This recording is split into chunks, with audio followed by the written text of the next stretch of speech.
सुखी वैवाहिक जीवन के लिए वैसे तो बहुत चीज़ों की आवश्यकता होती है। पैसा चाहिए होता है, अच्छा घर बार चाहिए होता है, अच्छी नौकरी होनी चाहिए, पति और पत्नी में आपस में अंडरस्टैंडिंग होनी चाहिए, एक दूसरे के इमोशंस को समझने वाले दोनों होने चाहिए, तो एक सुखी वैवाहिक जीवन बीतता है।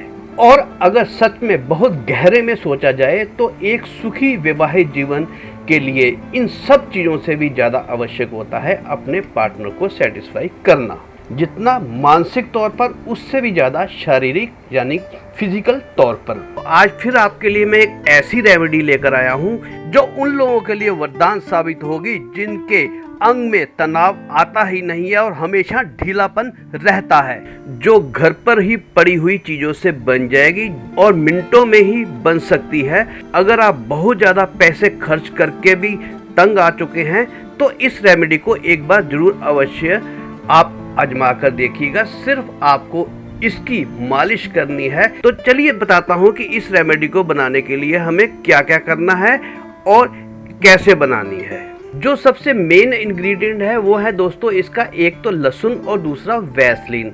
इन दोनों के ही गुण आप भली भांति जानते होंगे। वैसे ये दोनों ही जो है बहुत गर्म प्रकृति के होते हैं और ये दोनों ही ब्लड के फ्लो को बहुत फास्ट कर देते हैं, बहुत तेज कर देते हैं, इसीलिए ये अपना असर दिखाते हैं। इसीलिए हम इन दोनों चीज़ों का प्रयोग कर रहे हैं। और भी चीज़ें हम इस्तेमाल करेंगे पर मेन जो है वो ये दो चीज़ें हैं। सबसे पहले जितनी मैं डोज बना रहा हूँ उसके हिसाब से ये हम लेंगे कम से कम 3 लहसुन की कलियाँ, और 3 लहसुन की कलियों को सबसे पहले हम दोस्तों छील लेंगे। वैसे तो लहसुन दोस्तों हमारे हार्ट के लिए, हमारी सेहत के लिए बहुत ही आवश्यक है। इसमें बहुत ऐसे गुण पाए जाते हैं जो हमारे हार्ट के स्वास्थ्य के लिए बहुत ही ज़रूरी होते हैं और ये हमारे कोलेस्ट्रॉल लेवल को भी कम करता है। इसका इस्तेमाल करने से हम हमेशा हृदय रोग से या हार्ट अटैक से दूर रहते हैं। और इसके अलावा इसके इस्तेमाल से पुरुषों में इनफर्टिलिटी की समस्या भी दूर होती है और उनके शुक्रवारों की गुणवत्ता और उनकी प्रोडक्शन भी इंक्रीज होती है। तो चलिए ये हमारे छिल गए हैं।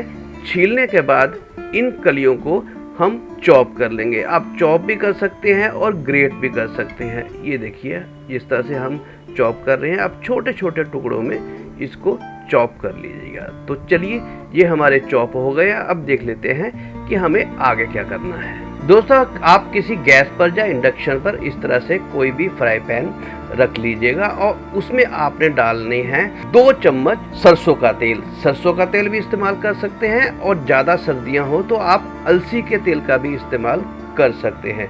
जब ये हमारा तेल थोड़ा सा गर्म हो जाए तो हमने जो लहसुन की कलियां जो हमने चॉप करी हुई थी उनको इसके अंदर डाल देते हैं और इनको हमने 50% पहले पकाना है। कहने का मतलब ये है कि ये थोड़े से ट्रांसपेरेंट से हो जाएं। उसके बाद हम अगला इंग्रेडिएंट इसके अंदर डालेंगे। ये देखिए हमारे 50% पक चुके हैं। इस स्टेज पर हम इसमें डालेंगे 1/4 टेबल स्पून अजवाइन।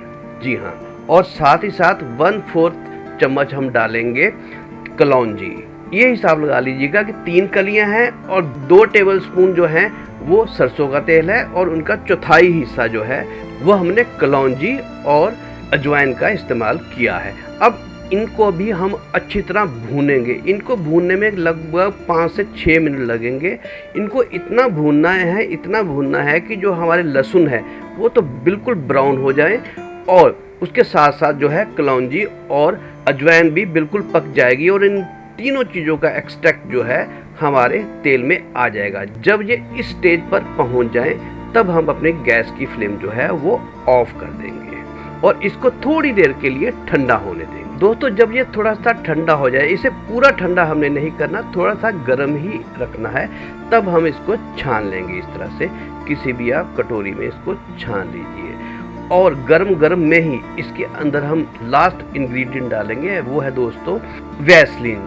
हम इसके अंदर डालेंगे आधा चम्मच के लगभग वैसलीन और इस वैसलीन को इस थोड़े से गर्म तेल में इसको हम मिक्स कर लेंगे ताकि ये वैसलीन जो है इसके अंदर पिघल जाए। ये देखिए ये अब पिघल गई है। इसको आप किसी भी शीशे की बोतल में इसको टाइट बंद करके रख लीजिएगा, प्रिजर्व कर लीजिएगा, क्योंकि वैसलीन जो है वो उड़ जाती है, इसलिए इसको ऊपर से टाइट करके आप किसी भी बोतल में बंद करके रख सकते हैं। चलिए जान लेते हैं कि इसका हमने इस्तेमाल कैसे करना है। दोस्तों, इसका इस्तेमाल आप अपने ढीले पड़े हुए अंग पर, जहां पर खून का प्रवाह रुक गया है और वह आपकी शारीरिक क्षमता को कम कर रहा है, तो उस पर आप इसका धीरे से मसाज कर सकते हैं 5 या 6 मिनट के लिए, और उसके बाद आप आधे घंटे बाद इसको धो सकते हैं, साफ कर सकते हैं।